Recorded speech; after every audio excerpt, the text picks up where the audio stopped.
That time we will stay somewhere near the downtown east side, that stretch. So they were like, I think they walking until here or until where, I don't know lah. And one of my friends actually saw someone like crouching in between the mangrove tree. And not human of course lah. So they after that, next thing you know, they run back, the face all pucat like don't know what, like, hey, what happened? I saw something. I really don't feel good. It's like getting a... Is anyone here? What did you find? You are listening to Supernatural Confessions. It's one of those night shifts also lah. Again, every time night shift got a story one. So what happened was, like I said earlier, my department was doing import permit declaration. Right? So like the routine for every day, right? Usually like our last round of permit declaration, usually about 6 plus. That's the last flight that came in, declare the permit.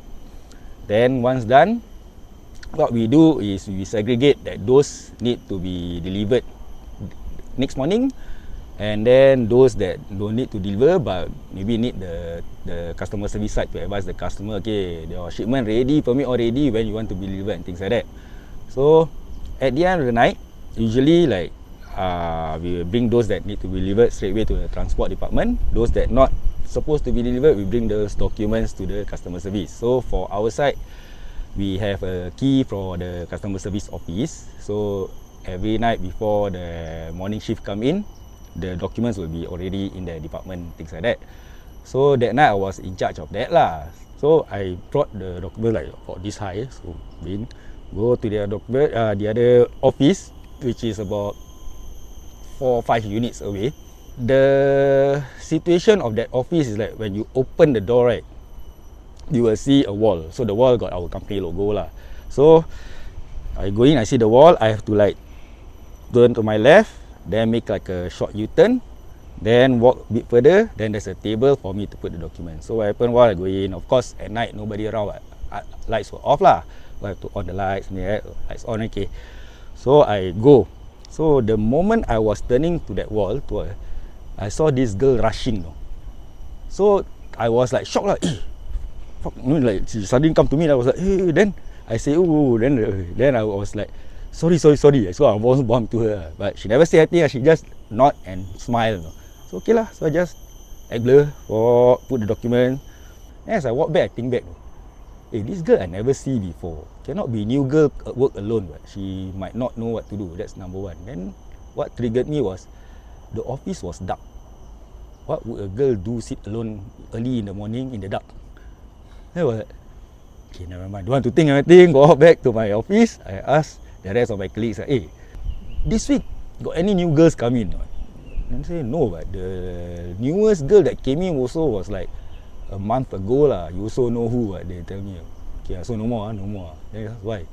Never mind. Later, after finish shift, go canteen, where I tell you the story. So okay. So, then when I hand over to the morning shift, still curious lah. Just want to compare. So I ask the morning shift, hey, no new girl. Don't have Why? Okay, never mind. Later, next time I tell you the story. So confirm that means it's not human lah. So that's why. But I don't know whether the spirit is like from somebody who died there or what, but we never hear of anybody dying in that block lah. So I don't know lah, passing spirit or what. So you know, coastal road lah. They say sometimes like ever one of my transport the driver there's one time he have to drive along the coastal road lah. The Miss P was next to his window lah. Flying beside him? Next to his window. His driver seat, right? So next to the window lah. So he ever kena before like glances and things like that lah. But that was the closest encounter he had lah. The thing was lying next to him lah. Just bodoh lah. Because used to it, because all the old birds lah, they know this kind of thing will happen one lah. Changi Hospital that stretch also, I heard like taxi driver. There's one time, so I go back too late, so I had to take taxi back. Taxi driver was telling me also. There was one time, he was from Changi village. He was passing by towards the commando camp that side. Passenger lah, come up, sit behind, never say anything, just say like that, further ahead lah. Just drive lah. Then next thing you know, us to stop. Then apparently pass him cash. He move off, he turn, no more already. Then he realised the cash is actually leave. I say I heard stories but so I say first time, first hand experience, like he experienced it lah. He telling me. There's another one. He actually worked for another cargo agent, but same block lah. But we all see each other every time, so we talk. So there's one time apparently he and his friend, they sometimes like to go fishing around there. So now I think, okay, if you know the Changi ferry terminal, the one that they say can go Desaru or something like that, somewhere around there lah. That time still developed that side. The people who like to fish around, they call it Hyundai. I don't know why, maybe because of that company Hyundai Engineering got some of their stuff there, things like that. Maybe that's why they call it Hyundai lah. So they like to go fishing there. Apparently sometimes can get quite good catch lah. So there's one night they went there, park their bike, okay lah, put their fishing things ready. Then I thought, okay lah, think we set everything ready. We go Changi buy makan lah. Okay lah. So they take the bike, ride out. And halfway out, the friend said, alamak, I think I left my wallet with some of the stuff lah. Okay, nama, we go back and take lah. Still not far so just U-turn go back. So when they nearing, then the motorbike light can shine around where they put their barang-barang. But they can see like got people there like rummaging through their stuff. So they thought, this one want to steal our stuff. Never see people around just now. Then when they go closer, then they see this one not people lah. What is that? It's the kakak lah. The Miss P Miss P rummaging through the fishing things probably looking at the whatever, the bait or whatever if you got live fish or probably they will take what. Because I heard story that sometimes this Miss P also like to eat fish. So sometimes I don't know whether you heard of it lah, like those people that go fishing they have this practice that usually the first catch they won't bring back. They will leave it behind where they fish lah. It's like to like offering like that lah. Can say what? Can say East Coast lah, East Coast. Okay, another time lah, like me and friends sometimes nothing to do that time, teenager time we like to lepak lah. So nothing to do, just go East Coast, sit down. Actually quite early, we went there around 7 plus 8. And by the time we leave, I think still about 10, so about 2-3 hours like that we stay there. Within that 2-3 hours already like got some disturbance So initially when we sit down, somehow that stretch usually at least around 7-8 still got people jogging, but that night somehow like not many people. Then there's that moment that suddenly like quite silent like really nobody, just us sitting there. So thinking back I also don't know whether at that point of time we were put into another zone or what. I also don't know lah. But the situation is that there's nobody jogging or walk or ride bicycle or whatnot. So sitting there, talk. I think about 4 of us. So we chit-chat. Then there's one part like not directly in front of, like slightly off. There's the coconut tree So we were talking and then my friend was looking at the tree. So I was wondering what happened. Then he said, you look properly lah. Yeah, I can see like got something play like peekaboo, like in between the coconut tree, the part where like can see like something that like that like I was like okay lah, never mind lah, buat bodoh never disturb us, never mind lah. So continue talking, chat. Then there's one moment I was turning to my left, and somehow that area I can see it as it is. That means the barbecue pit, the other side, the walkway, the lamppost, whatnot, I can see. But somehow like the difference is like it become like very blurry and misty. Then I was like, how come like that? Then next thing I know, 4-5 meters away, next to the lamppost, got this thing. So I suspect it's Miss P, but it's very big. So imagine the lamppost of a barbecue pit. You know how tall it is, taller than how we stand, right? So this thing is above that lamppost. Could be hantu galak. That's why I don't know, but it's like in the typical Miss P white thing. Colour outfit, so you can't. But it's very tall. It's tall. is taller than the lamppost.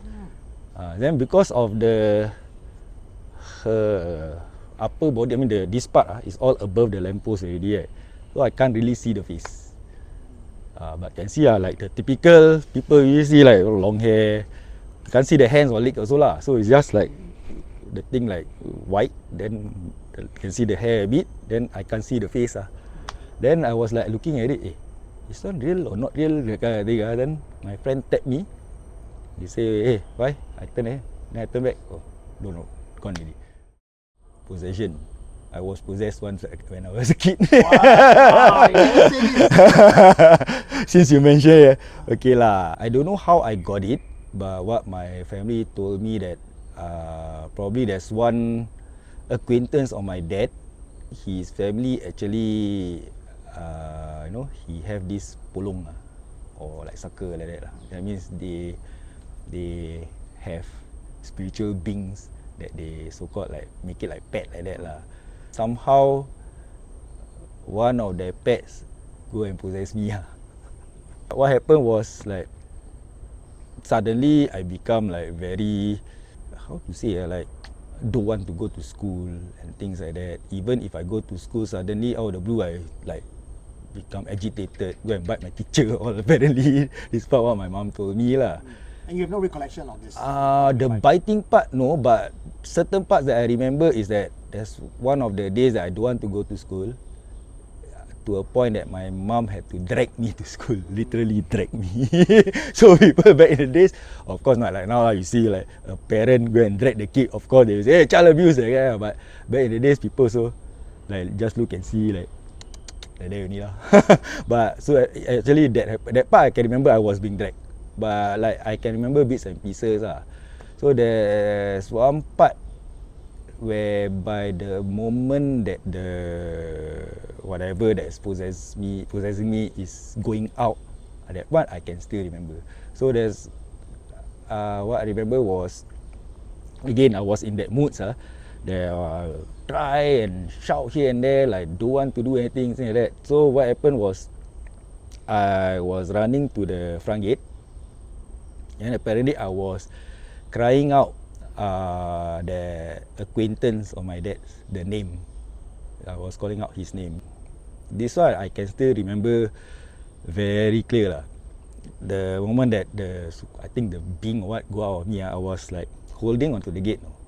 Then I remember two adults, my dad and somebody else, trying to pull me from going out. Because the door is locked but the gate is locked, but they scared something might happen to me, so they were holding me. And two adults holding me also like struggling. So that's how strong I was at that time for 5-6-year-old kid. So at that moment what I feel was like something suddenly go out, and my house was like, it's a long corridor, so I can feel like at least half the stretch like I was out, then suddenly I came back. Once suddenly I back inside, then I was like, no, calm down. Next thing I know, I was calling out for my grandma. I really don't feel good. It's like getting a... Is anyone here? What did you find? You are listening to Supernatural Confessions.